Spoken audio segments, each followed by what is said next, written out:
Notebook 16. Death in Montcornillet, the 296th goes to Argonne. From the 26th of April, 1917, to the 1st of July, 1917. Part 2. The Russian Revolution. Beginning in March of 1917, it would mark the end of the 370 years' rule of the Tsars. Whatever opinions one may hold, and there are many of those, it was one of the most important events of the 20th century. It was an event which shook the entire world and kicked off an enormous chain of events, the consequences of which can still be seen in our world today over 100 years later. Back in 1917, its shockwaves were felt everywhere, and Barthas' small corner of the Western Front was not untouched by them. A few days before the news reached it, the 296th Regiment had just returned from a bloody, pointless battle at the Montcornillet sector, and were resting at the town of Sommeville. We shall see what happened after that. For Barthas, the revolution was something majestic. For him, the Slavic soldiers, being marched off like slaves towards certain death, had broken their chains and imposed peace on their masters. With the news of the collapse of the Russian Empire, a powerful sentiment of revolt spread through almost all the French regiments. Barthas commented that there were many reasons for the soldiers' anger and discontent. The bloody and pointless failure of the Chemin offensive, a future which seemed to hold nothing but many more months of long, indecisive war, and, what Barthas thought affected the soldiers the most, the long wait for home leave. Barthas wrote that he couldn't tell the whole story of what happened across all the regiments during that time. He could only tell what he knew regarding his own regiment and the repressive measures that followed. To begin with, he wrote that at the end of the village there was a shopkeeper who had two things that brought him great profit. He sold beer, and he had a cute little waitress who served that beer to the customers. Each evening these two things would attract a whole crowd of polite poilus, who would sit down in groups at a big courtyard next to the shop to enjoy their drinks.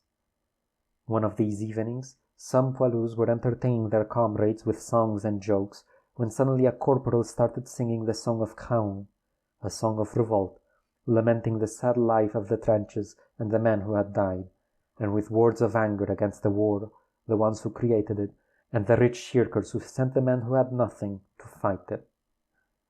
As the song began, hundreds of poilus joined in, and at the end there was an explosion of applause and cries demanding for peace or revolution and demanding home leave. A few evenings later, it was the Internationale that was sung like a storm. This socialist song stirred up their high command. Captain Adjutant Major Merville quickly sent a 4-man patrol with a corporal to tell the soldiers that, as it was 8 o'clock, the men would have to disperse and report to their sergeants of the day, who would carry out roll call at their billets. But the patrol wisely judged that the best thing they could do was disappear, and did exactly that, forcing the captain himself to go to the poilus with the local police squad.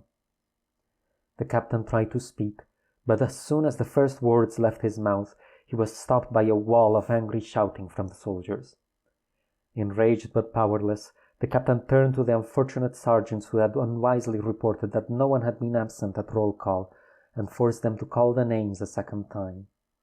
But several hundred poilus scorned these roll calls and surrounded the police station where the captain had run into to take cover. To scare him even more, someone fired his pistol at the air several times. On the 30th of May, the poilus even assembled outside the village to follow the Russian example and form a Soviet of 3 men from each company to take control of the regiment. To Barthas' great astonishment, he was offered the presidency of this Soviet. Barthas wrote that it would have been quite a sight to see him, a simple peasant back in 1914, become the commander of the 296th Regiment. But he wrote that he was not interested in shaking hands with a firing squad for playing as Russians, so he refused. Still, he wished to give some legality to their demonstrations, so he anonymously wrote up a manifesto to the company commanders despite all the sacrifices they'd made. This manifesto was read out loud by a poilu perched on a tree, and his last lines received great applause, but Barthas wrote that he did not feel flattered. If it was discovered that he'd written that manifesto, the consequences would have been a court-martial and possibly 12 leaden bullets to send him to the afterlife. At the same time, the officers had noticed the call for a gigantic assembly of the soldiers. They tried to interrogate some poilus to discover the purpose of this meeting, but no one would speak. The commandant tried to block the roads, but the poilus found other ways to get through. That same afternoon, the order was given for the regiment to head out, but together with this was included the formal promise that home leaves would resume the very next day at a rate of 16 men for every 100. The military authorities had had to surrender to the demands of the poilus, and Barthas wrote that they needed nothing more to re-establish order within the regiment. Despite this, there were still some disturbances, particularly at the billets of the 4th Machine Gun Company, where the men only headed out after singing the Internationale right in the faces of their shocked yet powerless officers. And so, at 3 p.m., the poilus left Daucourt. At 5 p.m., they passed through a village called Saint-Ménéhoul, where tragedy had just taken place. 2 regiments there had mutinied and taken their barracks while crying out peace or revolution. A general tried to give an angry speech to stamp out the unrest, but he was grabbed and slammed against the wall. The general was about to be shot when a commandant who was very well loved by the men managed to intervene and save his life, together with securing the promise that the soldiers would be allowed to go to the camp at the city of Chalon for a long rest. During those incidents, a group of officers who were trying to approach the barracks were fired upon. The bullets went wild and hit some innocent civilians in the town, killing 2. The poilus of the 296th Regiment continued their march. Barthas and the other poilus of his battalion were billeted in a barracks 4 kilometers away from the town. There they discovered that the other 2 battalions of the regiment had been billeted in other areas far away from them. In face of all the unrest, their superiors had judged it prudent to keep the 296th battalions far away from one another. The next day, May 31st, at 7 a.m., the poilus were assembled and told they were going to the trenches. This provoked an explosion of protests, shouts, and whistling. Barthas wrote that he genuinely believed that if the officers had said a single word or done a single gesture against these protests, they would have been massacred mercilessly right then and there. But the officers prudently chose to stay quiet and wait until the noise died down. No man can shout forever, and there was no leader among the poilus to make them take decisive action. The poilus ended up going to the trenches, but all the while with an undertone of protest. Soon, to the poilus' great surprise, a company of cavalrymen started riding alongside them. The soldiers were to be escorted to the trenches like convicts going to forced labor. The soldiers were annoyed and suffocated by the dust that was kicked up by the horses. Soon, arguments and even brawls with the blunt sides of rifles and sabers started breaking out along the line. To prevent a full-on battle, the cavalrymen, much to their relief, were ordered to move farther away from the men. The march continued. The poilus passed through a village called Mort-Homme, the last inhabited settlement in that area. After that, they passed through 2 large villages that were nothing more than ruins. 300 meters from the ruins of a 3rd village called La Harazée, Barthas and his comrades relieved the gunners from the 358th Regiment. They were installed in a small fortress on the flank of a valley through which passed the Biesme River, facing the enemy. The fortress's underground galleries had 100 meters of bedrock around them and gave the poilus complete safety from enemy bombardments. On 2 openings of the structure were installed 2 enormous pivoting naval guns, which faced the slopes and ravines that went into the valley. Barthas wrote that the Germans were only a kilometer away from this fort, but they could not see it due to all the oak and pine woods that still covered the steep slopes. The fort was also camouflaged with thick bushes and branches, which the poilus had to replenish frequently so that it could meld with the surrounding woods. In front of the fort's entrance, there was a terrace built with earth and stone obtained from its original excavation. Here the poilus installed themselves comfortably for their meals, card games, and letter writing. They enjoyed the beautiful forest below them, full of flowers and berries. Hundreds of birds were also attracted there due to their breadcrumbs. A couple of wrens were even brave enough to make their nest in the greenery near one of the naval guns, and Barthas commented on how beasts and soldiers were made to get along, and on what a contrast it was to see such beautiful birds right next to the murderous instruments. Occasionally, as if to remind them that the war wasn't over, the Germans would send shells into the valley, forcing the Palouse to flee into their fort. Each night they would also set up machine guns to sweep the valley with enfilading fire, and bullets would sometimes ricochet off the Palouse fortress. But Barthas wrote that these dangers, which would have terrified a rear liner, were but of small inconvenience. Their position made the other soldiers jealous, and they considered themselves very lucky.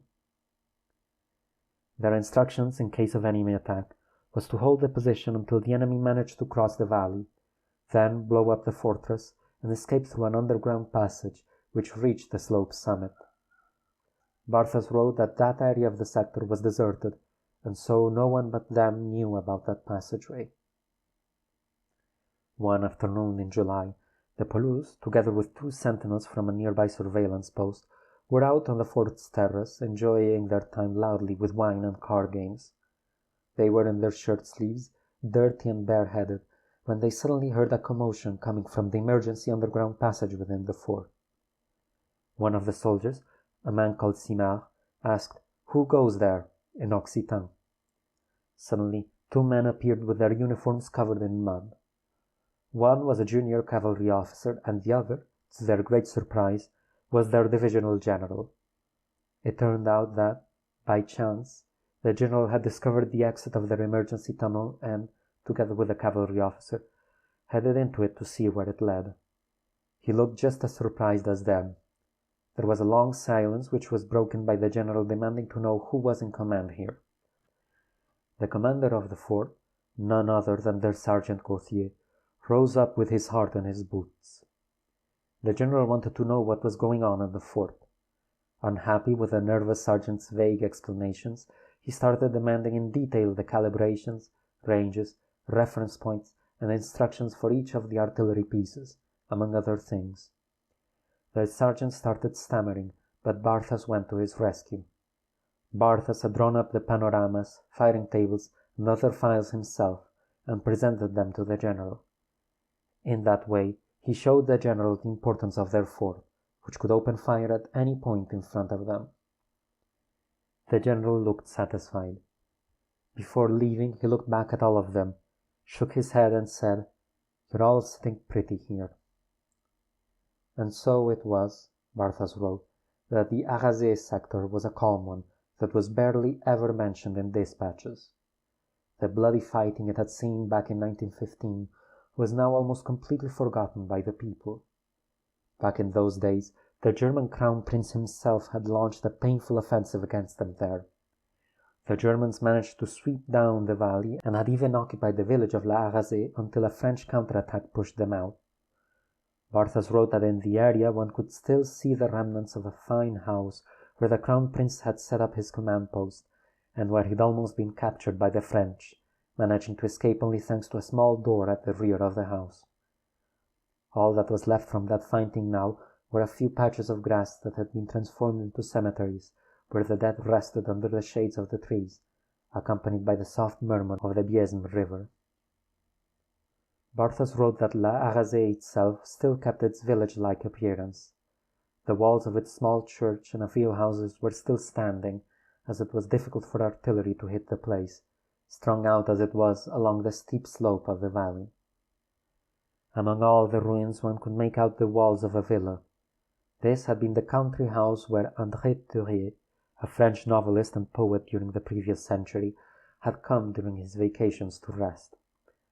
Barthas said that these very lines of his diary were written while sitting on a stone bench under a linden tree there, where perhaps the gifted writer himself had once sat while writing his books set in that very valley. At the village there crossed a small stream of crystal-clear water, which reached and watered the villa's garden. The stream came from a spring called the Fontaine aux Charmes. This source was now behind the German lines, and so along the stream's course there were signs nailed to the pine trees which read, "Drink at your own risk." Barthas and his comrades ended up staying in that sector for 6 months, and during all that time there were no significant events, no mine explosions or gas attacks. The only thing that slightly perturbed their peace were the occasional trench raids carried out by one side or the other, but these caused more noise than harm. At this point, Barthas decided to explain what was a trench raid. He said that all soldiers knew about them, but he doubted that the vast majority of civilians had an even approximate idea of what they entailed. This was due to all the official and unofficial accounts which looked only to glorify the bravery and heroism of the French soldiers, to the point of greatly distorting the truth, to not say lie. He said that, to begin with, most people thought that the trench raids were carried out by elite men who combined excellence both as soldiers and citizens. This was the first error, with few exceptions, as the heroes were usually hard and unruly cases, often with police records that were less than flattering. He wrote that people might have been surprised by the fact that such troublemakers could carry out actions requiring great bravery and coolness in the face of the enemy. The answer to this was that these men were picked up for their weak points.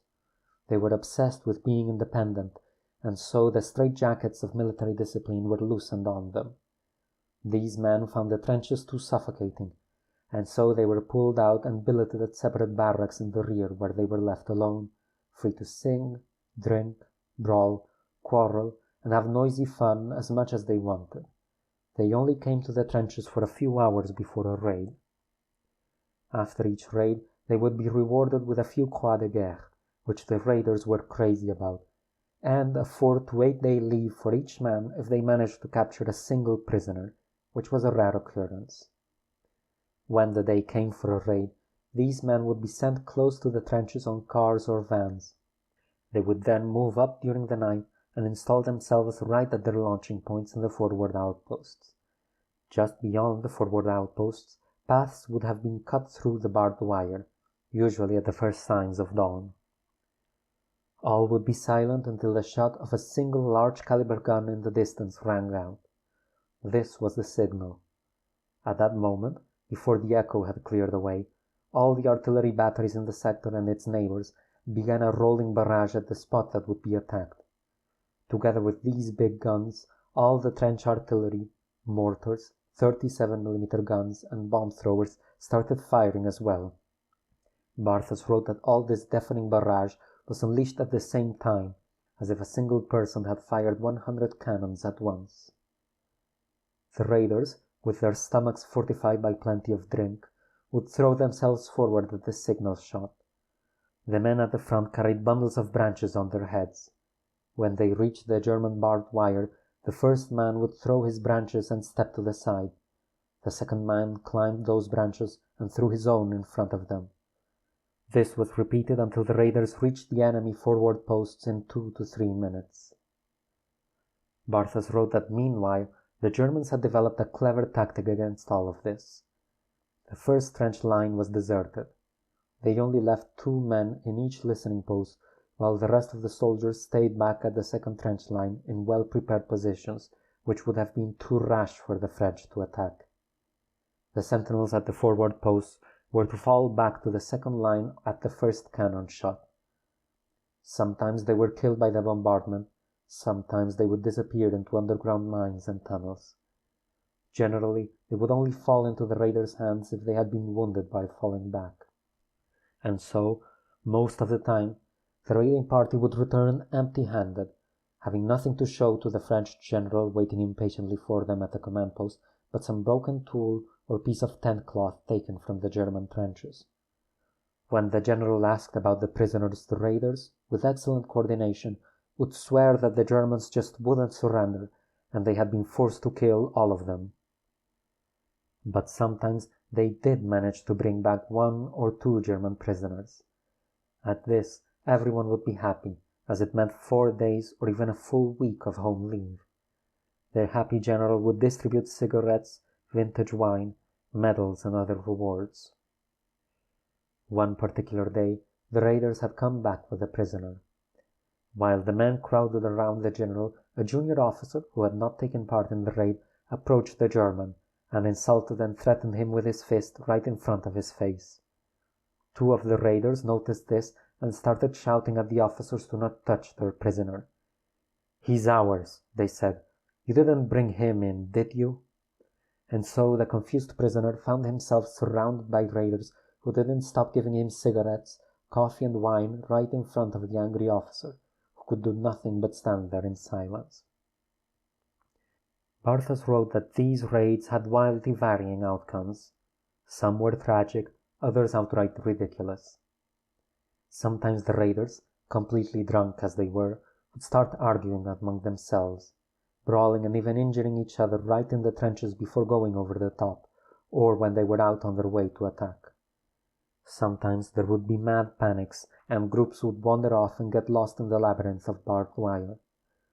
In these cases, the Germans would never see the hair of a French raider, but the French general would most certainly get a detailed account of their successful operation.